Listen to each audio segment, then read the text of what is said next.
തറവാട്ടിലേക്കുള്ള മടക്കമാണെങ്കിൽ തറവാടിന്റെ ആളുടെ ആദ്യത്തെ മുസ്ലിമിന്റെ നാട് ഇന്ത്യ, ആദ്യത്തെ പ്രവാചകന്റെ നാട് ഇന്ത്യ, അവസാനത്തെ പ്രവാചകന്റെ ഭാര്യയുടെ പേര് ഇന്ത്യ, ഹിന്ദ്. ഭാര്യയുടെ പേര് ഹിന്ദ്, ഇന്ത്യ. എന്താ കുട്ടികളെ പഠിക്കാൻ? അല്ലാഹു ബോധം തരട്ടെ. ഇതിന്റെ കൂടെയാണ് പിശാചിനെ ഇറക്കി. ഞാൻ വെറുതെ ഈ സമകാലിക വിഷയം പറഞ്ഞെന്ന് മാത്രം. പിശാച് എവിടെ ഇറങ്ങി?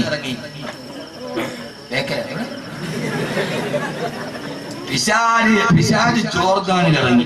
ഇബ്ലീസ് ജോർദാനിൽ ഇറങ്ങി. ആ ഇബ്ലീസാണ് ലോകത്തിന്റെ ഏറ്റവും വലിയ നമ്മുടെ മൂന്നാമത്തെ ശത്രു. അല്ലാഹു അവനെ ആട്ടി ഓടിക്കാൻ തൗഫീഖ് നൽകട്ടെ. ഞാൻ ഒറ്റ ഹദീസ്, ഇബ്ലീസിനെ ജീവിതത്തിൽ നാട്ടി ഓടിക്കണം. ഓടിക്കോ? ഞാൻ പറയാം, ഓടിക്കേണ്ട കുറെ സാധനം ഞാൻ പറയാം. ഓടിക്കോ? അങ്ങനെ ഉറപ്പുള്ളവരൊക്കെ ഒന്ന് കൈ പൊക്കി നോക്കട്ടെ. കൈയുള്ളവരൊക്കെ പൊക്കും. അല്ലാഹു സ്വീകരിക്കട്ടെ. ഇതൊരു ഹദീസാണ്. അല്ലാഹു തൗഫീഖ് നൽകട്ടെ. ഇബ്ലീസിനെ ആട്ടി ഓടിക്കണം. സമയം പരിമിതം. ആരാ ഇബ്ലീസ്? നമ്മൾ പറയുക ഔദു ബില്ലാഹി മിനശ് ശൈത്താനിർ റജീം എന്ന് പറഞ്ഞ ഒരുത്തന്റെ തലയെ കൈവച്ചിട്ട് നമ്മൾ ഓതുന്നവൻ ഒന്നാം നമ്പർ ശൈത്താൻ. പിന്നെ ഇബ്ലീസ് ഔദു ബില്ലാഹി മിനശ് ശൈത്താനിർ റജീം ഓതിയാൽ ഓതുന്നവനാണ് ഒന്നാം നമ്പർ ഇബ്ലീസ്. പിന്നെ ഇബ്ലീസ് ഒന്ന് ഇബ്ലീസിനെ ആട്ടി ഓടിക്കണം. ഇൻഷാ അല്ലാഹ്. ഉറപ്പാണല്ലോ? ഒന്നുകൂടി കൈവച്ച് നോക്കട്ടെ. ആരെങ്കിലും ഒരാൾ സുബഹി നമസ്കാരം ഖലാഖിട്ടവൻ കിടന്നുറങ്ങിയാൽ ഇബ്ലീസ് അവന്റെ ചെവിയിൽ മൂത്രമൊഴിക്കുമെന്ന് നബി മുഹമ്മദ് മുസ്തഫ. നിങ്ങളെന്താ വിചാരിച്ച കായ് കൊടുക്കലാണ്? ഇബ്ലീസിനെ ആട്ടി ഓടിക്കാൻ ഔദു ബില്ലാഹി മിനശ് ശൈത്താനിർ റജീം ആർക്കറിയാത്തത്? ആരെങ്കിലും സുബഹി നമസ്കാരം ഖലാഖിട്ട് കിടന്നുറങ്ങിയാൽ അവന്റെ ചെവിയിൽ ഇബ്ലീസ് മൂത്രമൊഴിക്കും. നമുക്കറിയാം, രാവിലെ ഒരാൾ ഏതായാലും ഒരു കാര്യത്തിന് പോയാൽ മൂത്രം മാത്രമല്ല ഒഴിക്കുക. നബിതങ്ങൾ അങ്ങനെ വേണ്ട, നബിയുടെ മാന്യത കൊണ്ട് പറഞ്ഞല്ലോ. യഥാർത്ഥത്തിൽ ഒരാൾ ആദ്യം മൂത്രം മാത്രമല്ല ഒഴിക്കുക. രാവിലെ എഴുന്നേറ്റ് പോണ ഒരാള്. അപ്പൊ നബിയങ്ങൾ മൂത്രം ഒഴിക്കുന്നത് നബിയങ്ങളുടെ മാന്യത കൊണ്ട് പറഞ്ഞാണ് ഞാൻ മനസ്സിലാക്കുക. അപ്പോൾ മിക്കവാറും ഇവിടെ ഇരിക്കുന്ന ഒട്ടുമിക്ക ആളുകളുടെ ഈ ചെവി ഇന്ന് പിശാചിന്റെ കക്കൂസായി മാറിയിട്ടുണ്ട്. വലത് കെട്ടത് കൊണ്ട് മാത്രം സുബഹി നിസ്കരിച്ചു എന്നുള്ളതിന്റെ അടയാളമല്ല. ഞാൻ മലപ്പുറത്തൊരിക്കലും അത് പറയുമ്പോൾ ഒരു പെൺകുട്ടി എന്റെ അടുത്ത് ഒരു കത്ത് തന്നു. ഉസ്താദ് ദുആ ചെയ്യണം. എന്റെ ഭർത്താവിന് 4 പെൺകുട്ടികളുമായിട്ട് പരസ്പര ബന്ധമുണ്ട്. ഉസ്താദ് ദുആ ചെയ്യും. അതിന്റെ താഴെ എഴുതിയിരിക്കുന്നു, ഈ സദസ്സിൽ തന്നെ ഉസ്താദ് ദുആ ചെയ്യും. അതെന്താന്ന് അറിയാണ്ട് അതിനെ താഴെ എഴുതിയിരിക്കുകയാണ്, എന്റെ ഭർത്താവ് ഉസ്താദിന്റെ മുമ്പിൽ വന്നു വെക്കാൻ നിൽക്കുന്നു. ഞാൻ വെറുതെ പറഞ്ഞു, ക്യാൻസർ ഖുർആനിലൂടെ മോചനം ക്യാസറ്റ് അവിടെ പ്രസംഗിച്ച അതിന്റെ താഴെ എഴുതിയിരിക്കുന്നു, ആ 4 പെണ്ണുങ്ങൾ അപ്പുറത്ത് ചിരിച്ചുകൊണ്ടിരിക്കുന്നു ഉസ്താദിന്റെ വന്നു. അപ്പൊ അതിന്റെ അർത്ഥം എന്താ? വഅദെന്ന് പറഞ്ഞാൽ ദീർഘാവണം, വായും മുത്തൈതാകണം, കേൾക്കുന്നവനും ആ വളരെ ഇർശാദ് നൽകണം. സഹോദരങ്ങളെ, ഒന്ന് ഇബ്ലീസിനെ ശരീരത്തിൽ കൂട്ടി. ഇതാണ് ജീവിതം. പോരാടാനുള്ളതാണ്. സുബഹിക്ക് എഴുന്നേൽക്കുക. സുബഹിക്ക് എഴുന്നേൽക്കുക. എന്നിട്ട് 2 റക്അത്ത് സുബഹി നിസ്കരിക്കുക. കഴിഞ്ഞ വ്യാഴാഴ്ച മുതൽ ഈ ദിവസം വരെ കേരളത്തിന്റെ മിക്ക മുസ്ലിം പള്ളികളെ സുബഹിക്ക് ചെറുപ്പക്കാർ കുറവാ. കാരണം ബോളിവുഡിന്റെ കോടികൾ മുടക്കിയ സിനിമാ നായകന്റെ സിനിമ കാണാൻ പാതിരാത്രി 2 മണി വരെ തിരുവനന്തപുരത്ത് കൊല്ലത്തുമുള്ള തിയേറ്ററിലെ ചെറുപ്പക്കാരുടെ ക്യൂവാ. ആണ്ടിപ്പെട്ടിക്കാരൻ അണ്ണാച്ചിയുടെ സിനിമ കാണാൻ 2 മണി വരെ ക്യൂ നിൽക്കുന്ന ചെറുപ്പക്കാരോ. സുബഹി നമസ്കാരം ഒരു ജൂതനാണെന്ന് നിങ്ങൾക്കറിയുമല്ലോ. ഏറ്റവും വലിയ ഇസ്ലാമിന്റെ ശത്രുജൂതനാ. ഒരു ജൂത പണ്ഡിതനോട് ഒരു മുസ്ലിം ചോദിച്ചുവത്രേ, നിങ്ങൾക്കെന്നാ മുസ്ലിമീങ്ങളെ ഭയമില്ലാത്തത്? മുസ്ലിമീങ്ങളെ ജൂതന്മാരെ തോൽപ്പിക്കുമെന്ന് നബി നിങ്ങൾ പറഞ്ഞിട്ടുണ്ടല്ലോ. അയാൾ പറഞ്ഞ മറുപടി എന്തെന്നറിയോ? മുസ്ലിമീങ്ങളുടെ വെള്ളിയാഴ്ച നമസ്കാരത്തിന് കൂടുന്ന ആൾ അവരുടെ സുബഹി നമസ്കാരത്തിന് കൂടാത്തിടത്തോളം കാലം മുസ്ലിമീങ്ങളെ നിങ്ങൾക്ക് പേടിയില്ലെന്ന് പറഞ്ഞ ജൂത പണ്ഡിതൻ. അവരുടെ വെള്ളിയാഴ്ചക്ക് കൂടുന്ന ആളുകൾ സുബഹി ജമാഅത്തിന് കൂടാത്തിടത്തോളം കാലം അവരെ പേടിക്കേണ്ടതെന്തിനാ? എന്റെ പ്രിയപ്പെട്ട ചെറുപ്പക്കാരാ, നമസ്കാരത്തിന്റെ കാര്യത്തിൽ ശ്രദ്ധിക്കണേ. ഈ അടുത്ത കാലത്ത് ഞാൻ കണ്ടൊരു വലിയ മഹാത്ഭുതമുണ്ട്. കഴിഞ്ഞ ജനുവരി 5-ാം തീയതി ആ ദിവസം വളരെ കൃത്യമായിട്ട് എന്റെ മുമ്പിൽ ഓർമ്മയുണ്ട്. കാരണം എന്തെന്നറിയോ? അന്നെന്റെ വിവാഹത്തിന്റെ 10ാം വാർഷികമാ. 6 മാസം മുമ്പ് ഭാര്യ എടുത്തിട്ട് ഡയറിയിൽ വരച്ചിട്ട് എത്ര ദിവസം വാതിന് പോവാ പോകാൻ പാടില്ല. അന്നത്തെ ദിവസം ദുആ ചെയ്യണം. യതീമീങ്ങൾക്ക് ഭക്ഷണം കൊടുക്കണം ഒരു ആഗ്രഹം ആ സാധുവിനുണ്ട്. അല്ലാഹുവേ അവസാന സ്വർഗത്തിലെത്തുന്ന മണിയറയിലെത്തിക്കണേ അല്ലാഹുവേ. അവസാന നിർബന്ധത്തിന് സഹിക്കാൻ കഴിയാണെന്ന് ബഹ്റൈനിൽ ഒരു പരിപാടിയുണ്ട്. രാവിലെ 10:40 തിരുവനന്തപുരത്ത് നിന്ന് ഗൾഫ് എയറിൽ കയറി ബഹ്റൈനിൽ ഇറങ്ങി പ്രസംഗം കഴിഞ്ഞു. അതേ ഫ്ലൈറ്റിൽ തന്നെ തിരിച്ചു കയറി 7-ാം തീയതി 6-ാം തീയതി കൊടുങ്ങല്ലൂർ പ്രസംഗത്തിനെത്തണം. യാത്രാ ക്ഷീണം കണ്ടെത്താൻ കയറുമ്പോഴേ ഗൾഫ് എയറിന്റെ ബിസിനസ് ക്ലാസ്സിലാ. ഞാനല്ലാതെ വേറൊരാള് ബിസിനസ് ക്ലാസ്സിലില്ല. ഇത് കേൾക്കുമ്പോൾ ചില ഉൽപ്പതിഷ്ണുക്കൾ പറയുന്നയാള് ഗൾഫ് യാത്ര പറയാൻ പറഞ്ഞെന്ന് അങ്ങനെ ഞാൻ കേൾക്കാറുണ്ട്. ഇത് നിങ്ങളുടെ കൽവിലോട്ട് ഇറങ്ങാൻ പറയാ. ആ സമയത്ത് കയറുമ്പോ 3 സുന്ദരി പെണ്ണുങ്ങൾ ഹോസ്റ്റസാണ്. ഒരു സുന്ദരനായ സുമുഖനായ ചെറുപ്പക്കാരൻ ബിസിനസ് ക്ലാസ്സിലേക്ക് കയറി ചാരി കിടക്കും. എയർ ഹോസ്റ്റസ് വന്ന് മെനു തന്നു. ഞാൻ പറഞ്ഞു ഒന്നും വേണ്ട, എന്നെ ഡിസ്റ്റർബ് ചെയ്യരുത്, ഞാൻ ഉറങ്ങാൻ പോവുകയാ, ഉറക്കമില്ല. നന്നായിട്ട് ചാരി കിടക്കവേ ആ ചെറുപ്പക്കാരനോട് പറഞ്ഞു മോനെ സുബഹിന്റെ സമയമാകും ഒന്ന് തട്ടി വിളിച്ചേക്കണം, കാരണം 6:00 ഫ്ലൈറ്റ് തിരുവനന്തപുരത്ത് ലാൻഡ് ചെയ്യുക, സുബഹികളാവും. അത് പറഞ്ഞിട്ട് ഉറക്കത്തിന്റെ ക്ഷീണത്താൽ പ്രസംഗത്തിന്റെ ക്ഷീണമാണ് ഉറങ്ങിപ്പോയി. പാതിരാ സമയത്ത് ഈ ഗൾഫേർ പാതിരാത്തിൽ പാഞ്ഞു പോവുക അന്തരീക്ഷത്തിനോട്. പെട്ടെന്നടാ നാട്ടിൽ നിന്ന് കൊണ്ടുപോയി എന്റെ മൊബൈലിന്റെ പോക്കറ്റിൽ കിടക്കുന്നുണ്ട്. സാധാരണ വെച്ച് അലാറത്തിന്റെ ടൈമായപ്പോൾ അയാൾ അടിക്കാൻ തുടങ്ങി. ചാടി എഴുന്നേൽക്കുമ്പോ നാട്ടിലെ 4 മണി സമയമായി സാധാരണ അലാറം അടിച്ചെടുത്തു.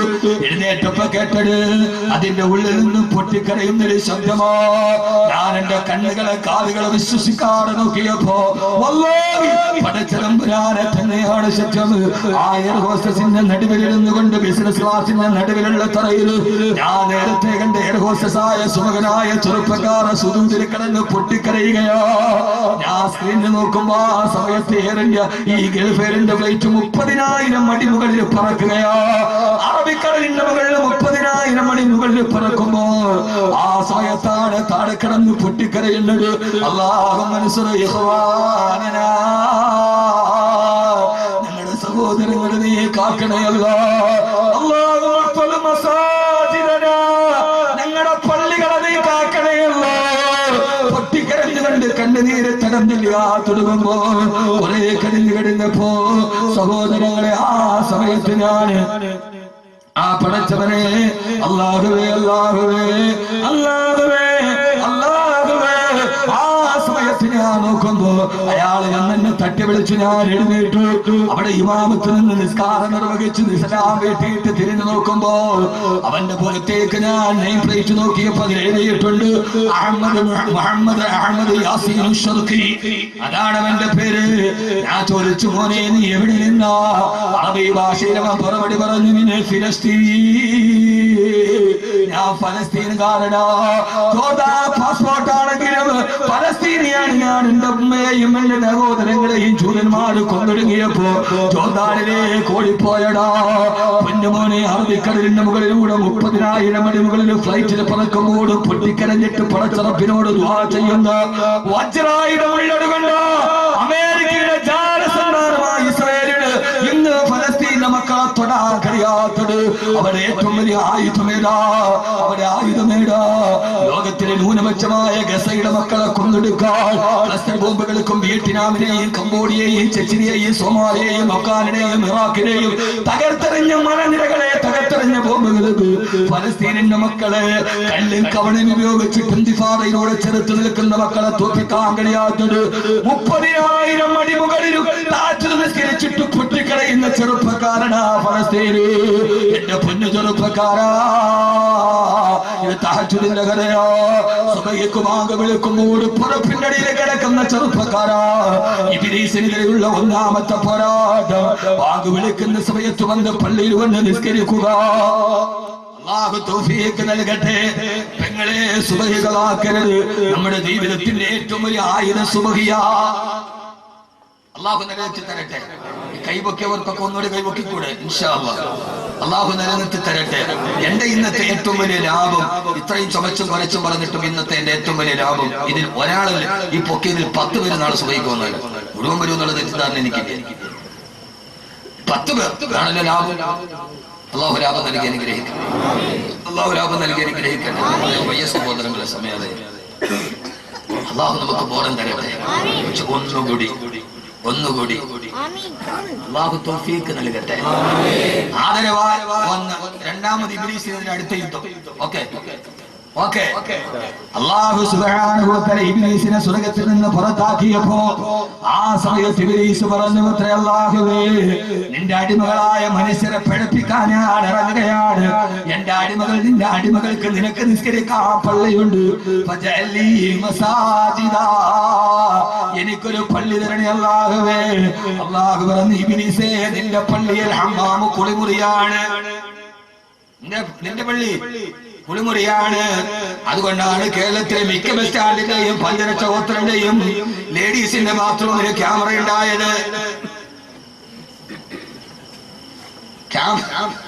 നിന്റെ പള്ളി, നിന്റെ പള്ളി കുളിമുറിയാണ്. അപ്പൊ കുളിയുടെ മുമ്പിൽ ഒളിഞ്ഞോട്ടം അവസാനിപ്പിക്കുക. 2, അല്ലാഹുവേ, ഫജഅലി മജ്ലിസാ, നിന്റെ അടിമകൾക്ക് നിന്നെ സ്തുതിക്കാൻ ഇങ്ങനെയുള്ള മജ്ലിസ് ഉണ്ടല്ലോ, എനിക്കും ഒരു മജ്ലിസ് താ റബ്ബേ.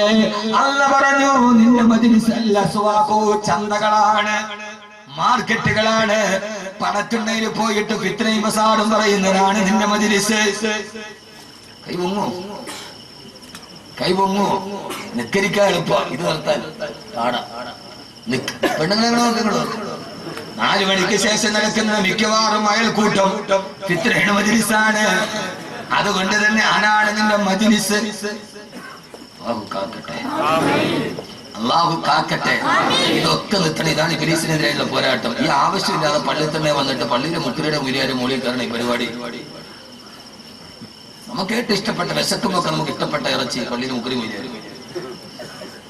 അതുകൊണ്ട് ഇത് നിന്റെ ഇബ്ലീസിന്റെ ചിന്തയാ മാത്രമോ സഹോദരങ്ങളെ.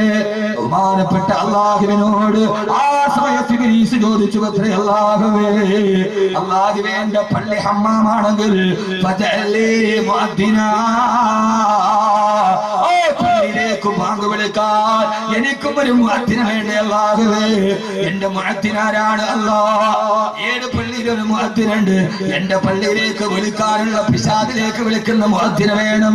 അല്ലാഹു പറഞ്ഞു, നിന്റെ മുഅദ്ദിന നിന്റെ അടുക്കലേക്ക് ആളുകളെ വിളിക്കുന്നത് മോശമർത്ഥമുള്ള ലശാറു, മോശമായ അർത്ഥമുള്ള പാട്ടുകളാണ്. ഇത് നിങ്ങൾക്ക് ഇഷ്ടപ്പെടൂല. നോക്ക്, മോശം അർത്ഥമുള്ള അള്ളാഹുവിന്റെ അടുക്കലേക്ക് വിളിക്കാൻ ഏറ്റവും നല്ല വാക്ക് അല്ലാഹു അക്ബർ. ഇബ്ലീസിന്റെ മജ്ലിസ് പള്ളിയിലേക്ക് വിളിക്കാൻ മോശമായ അർത്ഥമുള്ള പാട്ടുകൾ ഏതാണ്? അതേത് പാട്ട? അതേത് പാട്ട? സബൂറിന്റെ കയർ പൊട്ടി പോകുന്നുണ്ട് വരണേ, സുറൂറിന്റെ നിമിഷങ്ങൾ നീനൊന്ന് തരണേ. ഇതിനർത്ഥം പച്ചവ വിചാരം. എന്താ ഇതിനർത്ഥം? പച്ചവ വിചാരം. മോശമായ അർത്ഥമുള്ള പാട്ടുകൾ. വാള് കേൾപ്പിക്കൂല മക്കളെ, ഖുർആൻ കേൾപ്പിക്കൂല മക്കളെ. +2 പഠിക്കുന്ന മോള്, SSLC പഠിക്കുന്ന മോള് പാതിരാ സമയത്ത് ഇതുപോലെ ജനുവരിയുടെ തണുത്തുള്ള ഒരു രാത്രിയിൽ എന്നിട്ട് അവള് പഠിച്ചോണ്ടിരിക്കുക. എല്ലാരും ഉറക്കമാണ്. ആ സമയത്ത് ഉറക്കം വരുമ്പോൾ അവൾ ഉറക്കം പോകാനൊരു പാട്ട് കേൾക്കുകയാ. ഏടാ പാട്ട്? നെഞ്ചിനുള്ളിൽ നീയാണ്, കണ്ണടച്ചാണിയാണ്, കണ്ണു തുറന്നാണിയാണ്. 7-ാം ബഹറിന്റെ ഉള്ളിൽ പോയി ഒളിച്ചിരുന്നാലും നിന്നെ നാമെന്ന് കൊത്തിയെടുത്തുകൊണ്ട് പറന്നു പോകും ഭൂമിയിലെ. ആ സമയത്തിന് മേടിച്ചു കൊടുത്ത ഉപ്പോ ആ പെണ്ണ് വിരോധിക്കുകയാണ്. നാളെ കടപ്പുറത്ത് കണ്ണോട് കണ്ണ് ചേർത്തിട്ട് എന്നോടൊരു കാമത്തിന്റെ കഥ പറയാൻ ഇതുപോലൊരു കാമുകൻ എനിക്കും കിട്ടിയിരുന്നെങ്കിൽ ആ പെണ്ണ് ചിന്തിച്ചാൽ ആരെയാണ് കുറ്റം പറയേണ്ടത്? മോശമായ അർത്ഥമുള്ള പാട്ടുകൾ. ഖുർആൻ കേൾപ്പിക്കുക, ഖിറാഅത്ത് കേൾപ്പിക്കുക. മിൻ സുനനിൻ നബിയിൽ മുസ്തഫ.